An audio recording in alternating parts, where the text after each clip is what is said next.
I would like for John Adams to introduce himself.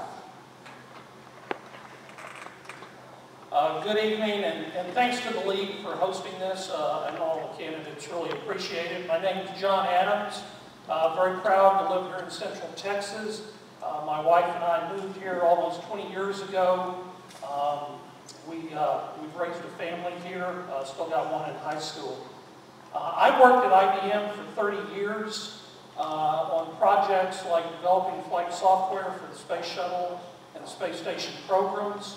I ended up managing teams of people as large as 100 with $30+ million budgets. And let me tell you, IBM is a great place to learn how to manage budgets. There's not a lot of room for error. I also served our community in Dripping Springs as a board member on the Dripping Springs School Board. I ran for office. I was re-elected once. I served 6 years on the school board and decided not to run again. I thought 6 years was a good time on the school board. It was a great experience, though. You learn to work with 6 other people who might have different opinions. Let me rephrase, usually have different opinions. You learn to compromise. You learn to reason things out and do something that was good for the district overall. I've worked with administrators. I've worked with educators, parents, business and community leaders, and student organizations. I wish that developing a school budget was as easy as people might think it is. It's not. It's a lot more difficult than that, and it requires listening, a lot of listening. I'm running for state representative because I think Mr. Isaac, in a short time in the legislature, has been advancing an agenda that doesn't really represent the priorities of the people in this district. He helped cut $5.4 billion from public education. He helped cut funding for over 250,000 women to have access to things like preventative health care and cancer screening. That's why I'm running. Thank you. Now, Mr. Jason Isaac will introduce himself.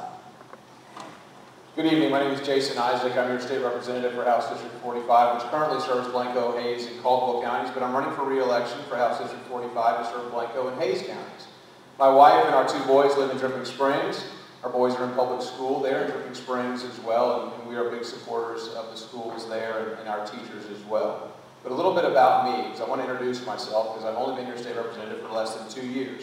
I work in the trucking industry. I market natural gas to trucking companies, clean, cheap, and domestic natural gas. Most of it comes right here from Texas, which has been the beneficiary of why our economy is doing very well and why we'll probably have a budget surplus to deal with next session. I'm also a small business owner. I run a sports management business that I've run for about 14 years. I'm a youth sports nonprofit leader. We've actually done some economic development here in Hayes County for the first time ever. And it's because I represent this area that I was able to bring some tournaments down to Hayes County. And I've also been a volunteer youth coach for about 15, 16 years now, and just coaching my boys for 4 or 5 of those. So that's a little bit about me. But I want to talk about during the last legislative session some things that I passed. I successfully passed bills to benefit veterans. The first bill I filed, the first bill that passed the House floor for me, and the first bill that I had the governor sign was a bill to assist veterans. Passed a bill to protect small businesses, safe sports shooting ranges from frivolous lawsuits. And then also passed a bill in the House for groundwater conservation. A bill where good bills go and they die in the Senate. Passed the House, and hopefully I'll have a good member with me in the Senate. We can get that passed next session. I've worked to save Blanco State Park, reduced unfunded mandates and standardized testing, actually partnered with a Democrat to reduce standardized testing in schools. We were unsuccessful because we hadn't asked for a waiver from No Child Left Behind. And I think my relationship with the new Commissioner of Education will be able to do that. I'm most proud that we balanced the budget without raising taxes and for the first time reduced spending in 50 years. Thank you. Now, Mr. Isaac, you will answer the first question. What will you do to adequately fund public education, specifically for teachers, retired teachers, TRS, and for the children in Texas? I have 2 minutes for this? 3. Wonderful. I probably won't use it all. But let's talk about TRS. I worked with Representative Larry Gonzalez last year during the legislative session to get retired teachers an additional payment if the fund met certain performance goals. The fund has met those goals, but we weren't able to get this amendment. We actually got it passed on the floor and it kept getting stripped out in conference. And Representative Gonzalez and I were just floored at this, extremely angry about this. And I ran 2 years ago and I talked about how the teacher retirement system hadn't seen a cost of living adjustment since 2002, but yet legislators during that same time had raised the pay of a district judge. Guess whose retirement is tied to a district judge? I filed a bill to reduce our retirement benefits. And when I asked for a hearing for that bill, I was told, I hear you have really bad bills. I think we need to be better stewards of our tax dollars. It's not about how much money we spend, it's about how we spend it. And that's why I work diligently. I mentioned that I partnered with a Democrat to reduce standardized testing, to potentially reward students that do a good job on standardized testing, to go from 7 years of testing down to 3. Reward them for success. Imagine that. What an amazing concept. But as the superintendent of Johnson City tells me, all we're doing is we keep weighing the pig. We keep weighing the pig. That's the analogy that he uses. And we expect the pig to get fatter. That's what we're doing with students. We keep testing the students and we expect them to get smarter. And it's not working. And it's placing a huge unfunded mandate on local schools. And this is something where I have led. And also, I got a call a couple weeks ago from Ross Ramsey. He's like, I hear you talking about wanting to pay teachers more because my opponent supported the bill to cut teacher pay to balance the budget. That is unacceptable. I support teachers making more money. I want to reduce unfunded mandates so school districts will have more money and so teachers can make more money. I want that to be one of the highest paid professions. And Ross Ramsey, this New York Times Texas Tribune author, asked me, is this something new? And I said, go look at my campaign 2 years ago. I talked about spending more on classroom instruction, including teacher pay. Thank you. Mr. Adams, what will you do to adequately fund public education, specifically for teachers, retired teachers, TRS, and for the children of Texas? Well, first, I would move to restore the funding that was cut from public education. $5.4 billion cut out of the public education budget is an interesting way to support public education. I would also oppose any move to convert TRS from a defined benefit plan to a defined contribution plan. Pension plans like that are an ideal way to attract and retain high-quality employees. We've already started having discussions about those pension plans. If there's no interest in converting those to defined contribution plans, one has to wonder why they're even talking about it. I'd make sure that we protect those pension plans that the teachers have, and certainly look at adjusting those and getting the cost of living allowance in there. It's been years since they've had one. I would, in terms of restoring those budget cuts, and I'm not asking for more money, I'm asking for the money that the state promised us years ago. I'd restore those cuts. In the first place I'd look is at closing loopholes on various taxes that we grant very large, very profitable corporations. Not just in the margins tax, but in a lot of other tax allowances we give, particularly the oil and gas industry. The comptroller reported we probably have about $1.5 billion extra dollars, $1.5 billion extra dollars over the last year if we were able to close those. And with respect to Senate Bill 8, I certainly did testify in favor of that, requesting that it only be done for 2 years. I only testified in favor of it. I didn't vote in favor of it like Mr. Isaac did. Mr. Adams, why is the state of Texas in 6 lawsuits with coalitions of different school districts? And what will you do to prevent these unnecessary and costly lawsuits in the future? Well, the state of Texas has a history of being sued for its failure to adequately fund public education. The lawsuit started back in the 1990s. And the reason is because one of the few duties that is actually mandated on the legislature by the Constitution of the state of Texas is to adequately fund public schools. When the legislature abdicated that responsibility in the 90s, there was a lawsuit, and the state lost. And that's how we ended up with Robin Hood. But then the state was again sued back in 2003, 4, 5, And we lost that lawsuit also. We've got an unblemished track record of losing these lawsuits on constitutional grounds because the legislature won't do its job. Following that Band-Aid that was applied in 2006, we roll forward to 2011, where we finally uncovered the structural deficit that the 2006 law had created and that the legislature had been covering up with federal dollars. When those federal dollars disappeared and we had this huge exposure in our public education funding, and we reacted to that simply by gutting public education to the tune of $5.4 billion.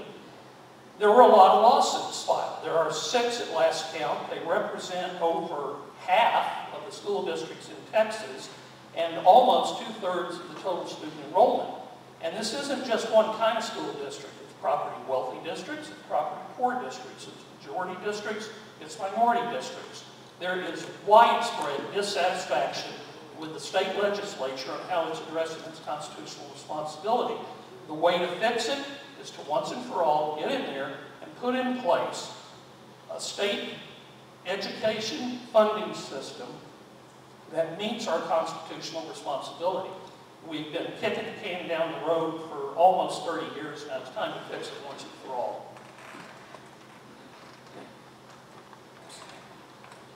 Mr. Isaac, why is the state of Texas in 6 lawsuits with coalitions of different school districts?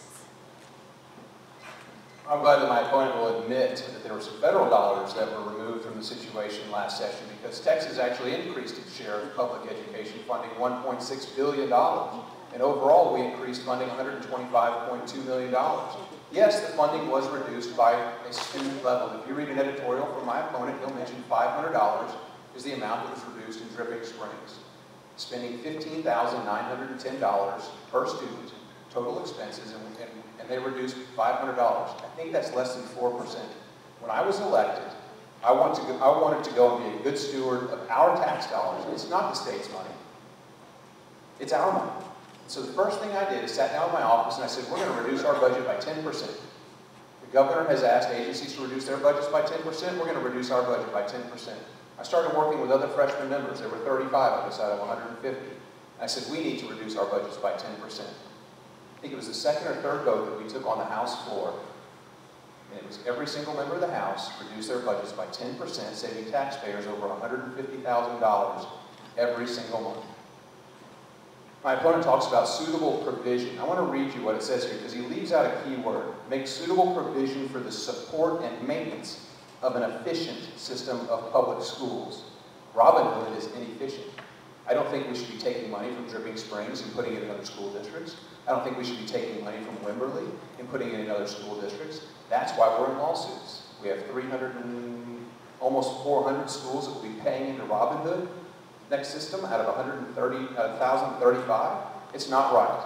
Yes, there are property poor school districts that need to be funded adequately for an efficient school system. We need to do this, but we can't be asking taxpayers, like my opponent has, 3 times to raise their property taxes, 2 years, and a tune of 45%, and then this most recent time was an additional 12.5% tax increase. Not when we're in the worst economy since the Great Depression. We need to grow jobs in this state, and we don't do that by increasing taxes on businesses. We don't do that by increasing taxes on individuals. 70% of Americans live paycheck to paycheck. We can't burden them anymore. The state has enough of our money. It's time that leaders stand up and truly serve our constituents and protect your dollars as much as we possibly can. Again, Robin Hood's the reason that we're in the suits. We need a more efficient system. Thank you. Mr. Isaac, in the last Texas legislative session, a bill was passed into law which requires a woman to undergo a mandatory sonogram exam before she's granted an abortion. If that law were proposed to be repealed, would you vote for or against repeal? Well, this is another one of these lead questions that is misleading. I think I did a questionnaire and it talked about reducing school funding since 2006, which is not true. But that was the premise of the question. Now you're asking a question about performing a mandatory sonogram. Actually, the sonogram was already required. All we did is pass a law that requires the doctor to show the patient that particular sonogram. and the patient can opt out of it. So a sonogram was not required. But my opponent brought up Texas Women's Health Program and the reductions that were there. And I'm glad he brings this up because I'm sure he can call our congressman. I'm sure he's on our email list for our congressman. But when we passed a law that said we would not use taxpayer dollars to fund abortion, the federal government took 90% of the funding out of the Women's Health Program. And we put in some requirements that we wanted the Women's Health Program to cover more specific needs, not just abortion. We wanted to cover more medical needs to meet women and children that fall between women between 18 and 44. We actually have now 1,043 new providers providing services to the Texas Women's Health Program. Keep in mind, the federal government pulled out when we changed the requirement that said we're not going to use our tax dollars to fund abortions. It's not a good use of tax dollars, and we're just not going to do it.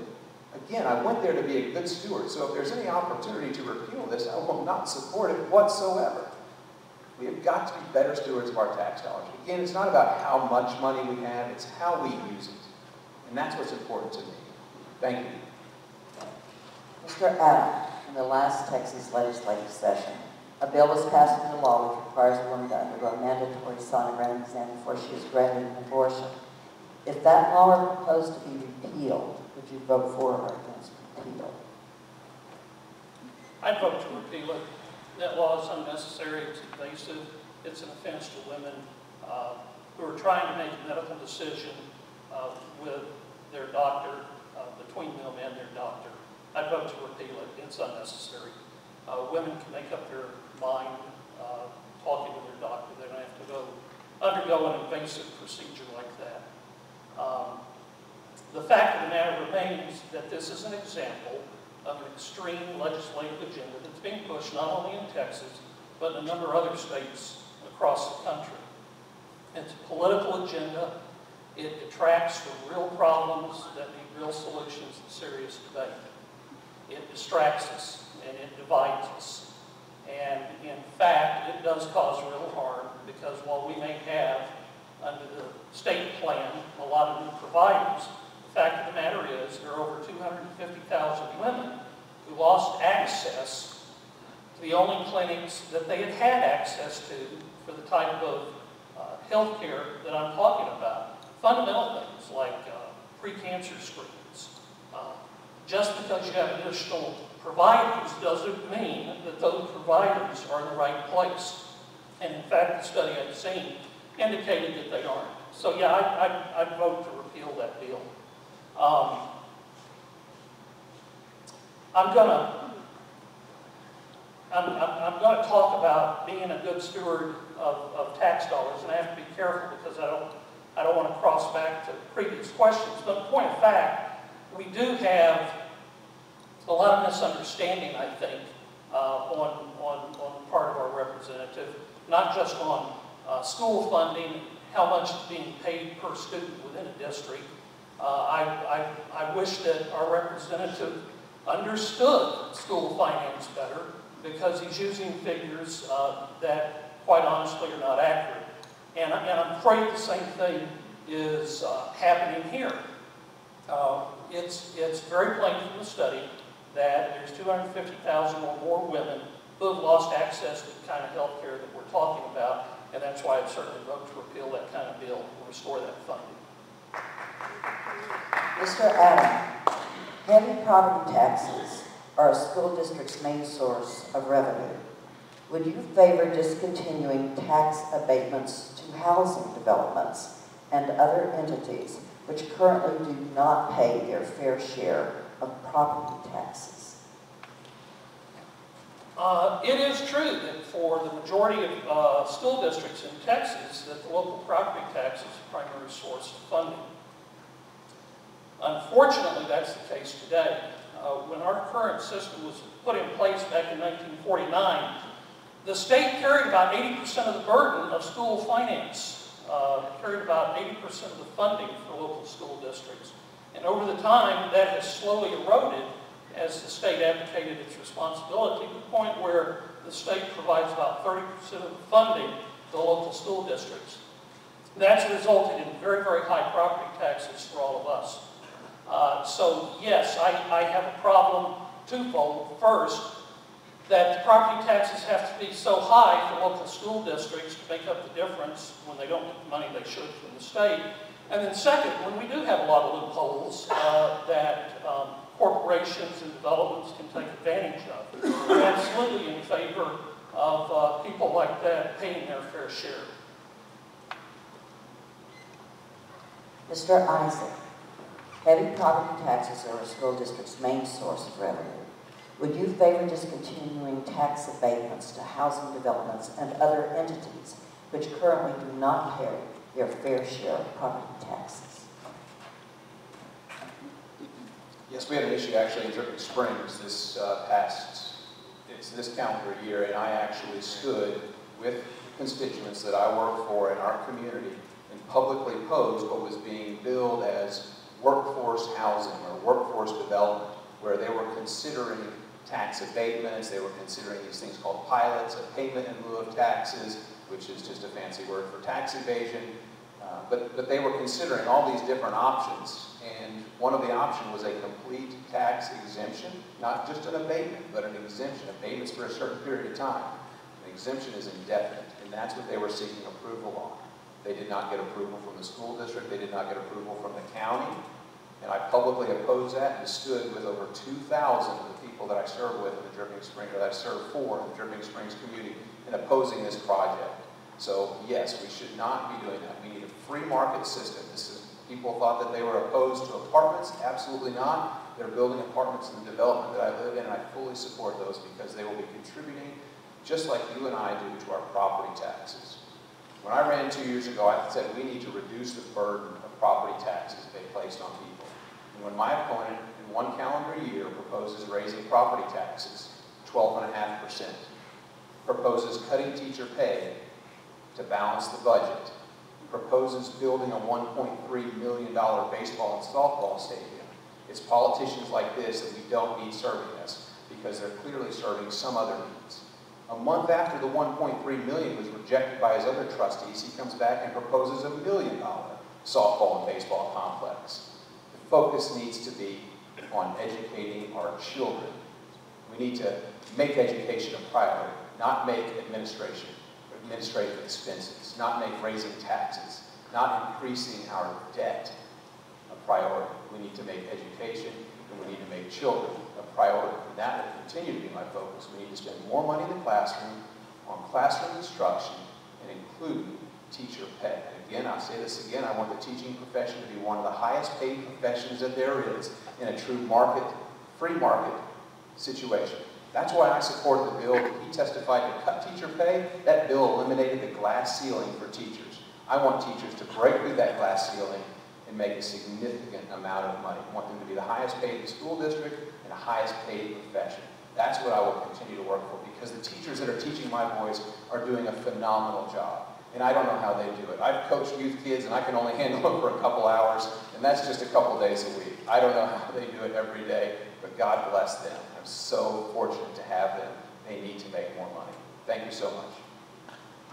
And that concludes this part. Thank you so much.